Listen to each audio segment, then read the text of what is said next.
Hello, in this video we're going to go ahead and keep working on the Farnsworth house, and I'm going to teach you how to run the Extrude Curve command. Okay, so if I jump back here into my perspective, you'll notice that I have a couple of pieces of geometry. All right, and we're going to take these two are basically the slabs, and we're going to create solids out of that. We're not going to concern ourselves with this top one up here yet, because that's going to be the roof. We'll do that a little bit differently. Okay, so what I'm going to do is I'm going to go to one of my side views, and I'm going to figure out what this distance right here is. Okay, so I'm going to type in dist, and as I do that, I'm going to get a command called distance. All right, and I'll hit enter, and it's going to say first point in distance, and I can just grab anywhere, and I'll just drag down right about there. If I'm not snapping to something weird, it's going to tell me it is 21.77 inches. Okay, and I'm going to hit spacebar, and I'm going to repeat that command again. And I'm going to go down. I'm going to check out this other slab. Yep. So we're going to say those are about, we'll just say 22 inches. All right. So what I'm going to do is I'm going to go over here to my perspective, and I'm going to select this first curve here, and I'm going to zoom in. And I'm going to run the Extrude Curve command. So I can type in EXTRU, and as I begin to do that, it'll say Extrude Curve. I will select it. I will hit enter. And now it'll say extrusion distance. And you'll notice as I begin, I can pull this thing up and down. And in fact, I'll just do it manually, right? I could just pull it just like that. And I've just clicked it. And you'll notice right now I've actually created a surface. If I go over here and I go to my ghosted view, you can see now I've created something that looks a lot like a surface. All right, I'm going to hit Control Z and get rid of that. Okay, this time I'm going to go ahead and do my extrude curve, and I'm going to type in a number. All right, so, and in fact, I'm going to turn these layers off just so I can simplify things a little bit. And so this one here, oh, it looks like I've got two curves. You'll notice that as I select here, it says curve, curve. I'm going to select that one. I'm just going to delete it because I don't need two. So I need one there and one there. Okay.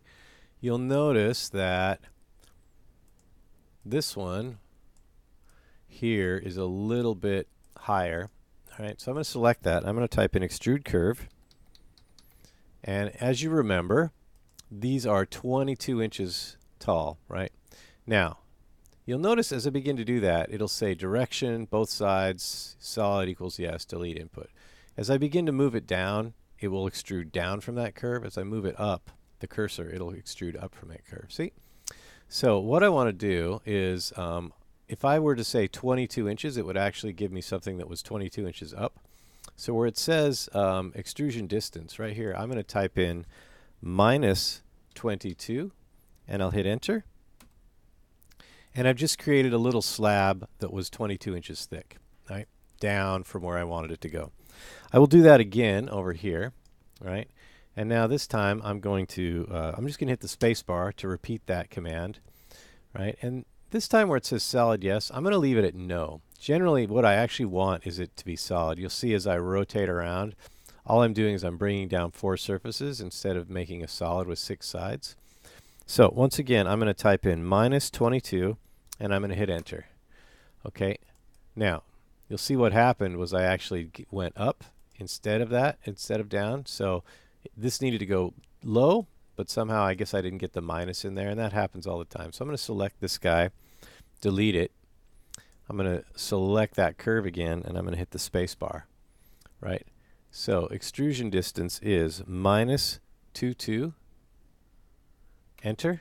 Ah, okay. So this is a Rhino 6 thing. So I drug it in the direction I wanted it to go. And because I was dragging it down, it said minus 22. So it actually selected the opposite of the direction that I was dragging it. So that's what the minus did there. Rhino 5, it didn't used to do that. So I can select this guy. I'm going to select it. If I don't move my cursor and I hit extrude curve and I hit in minus 22, and I hit enter, you'll notice it goes down. Okay. So depending upon when you move your cursor, it's a little odd thing. Now, you'll also notice that this is hollow, right? We needed it to be solid.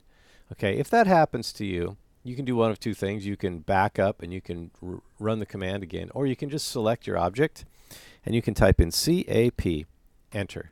And as I do that, I've actually created two slabs. Okay, I'm going to stop the video right here, and I will see you in the next one. Thanks.